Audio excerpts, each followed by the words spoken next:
We've got breaking news out of the NFL. The Vikings and head coach Kevin O'Connell have agreed to a multi-year extension. Prior to this, O'Connell's contract was set to expire after next season, making him a free agent in 2026. So now the Vikings have their answer at head coach. There's still plenty of questions, including they got to figure out that quarterback situation. Sam Darnold, coming off a career year, will be a free agent, while first-round pick J.J. McCarthy, who missed his rookie season with an elbow injury, continues to recover from that surgery. No better person to talk to about this developing situation than our own lead NFL insider, Jonathan Jones. JJ, walk us through how we got here with Kevin O'Connell and the Vikings.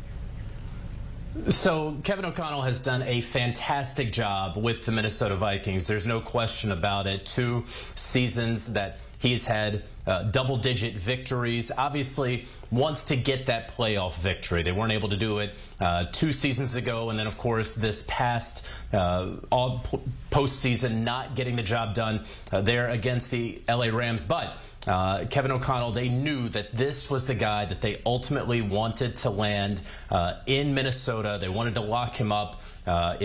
You know, he was going to be a free agent, as you noted, after the 2025 season. And so they move forward with him with this multi-year extension so that there's no off-season talk about it. No one is getting upset about anything. They go ahead and handle this right now so that they know their future, and that future is with Kevin O'Connell leading the way. It is certainly good for Vikings fans to know that they've got some stability at that head coaching position, but obviously there's decisions that come with that. And the obvious decision, JJ, is of course at that quarterback spot. We know Sam Darnold fizzled out, I would say, at the end of the season, but otherwise had an incredible resurgence behind center.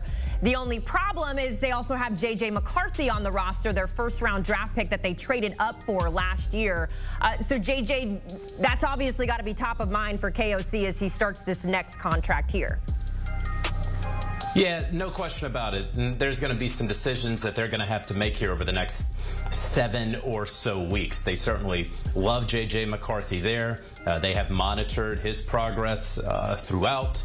And so we will see where he winds up being as this offseason rolls along. But Sam Darnold there, it's fair or unfair, he's going to be, those last 2 games are going to be held against him, right? And so we were talking about him as someone potentially being $40–45 million per year in average annual value and salary if he were to sign a long-term extension, be it with the Minnesota Vikings or become a free agent. I don't know that he's going to get to free agency necessarily. The Vikings do have the franchise tag at their disposal. They could tag Darnold certainly by mid-March. They could work toward a long-term contract agreement.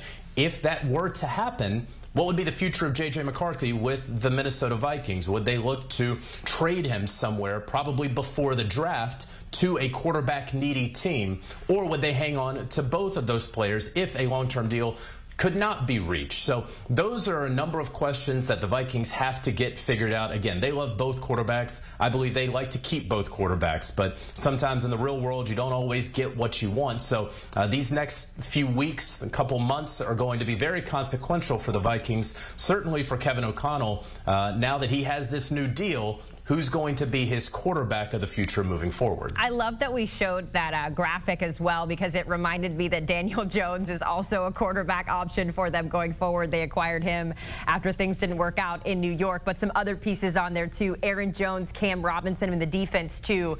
So a lot of personnel decisions to be made in terms of KOC for that roster. Are there any other moves we could expect to see from the Vikings anytime soon? Yeah, interesting you bring up all the personnel moves and potential moves that the Vikings could be making, Haley.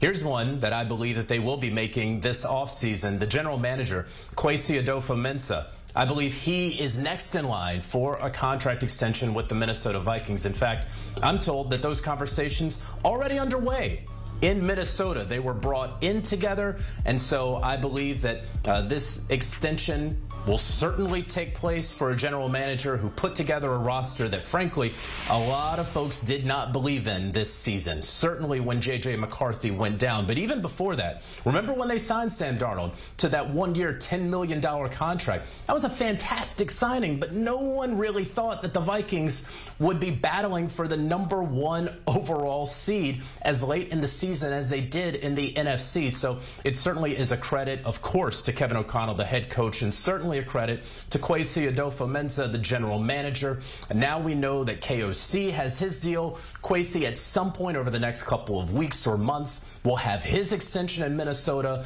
and the Vikings will know that their brain trust is there to stay for the long term. Sounds like things are all ticking in the right directions, JJ. We'll have to see how it all sorts itself out on the football field, because I know Vikings fans, that's what they are concerned with.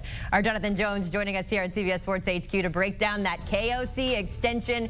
He is sticking around a little bit longer in Minnesota. When you look at what he did this season, it really was a job well done. Second in the North, a 14-3 record. They did lose to the Rams in the divisional round, but when you look at the numbers and just the turnaround as well, this includes the playoffs. KOC, a very well-deserved extension up in Minnesota.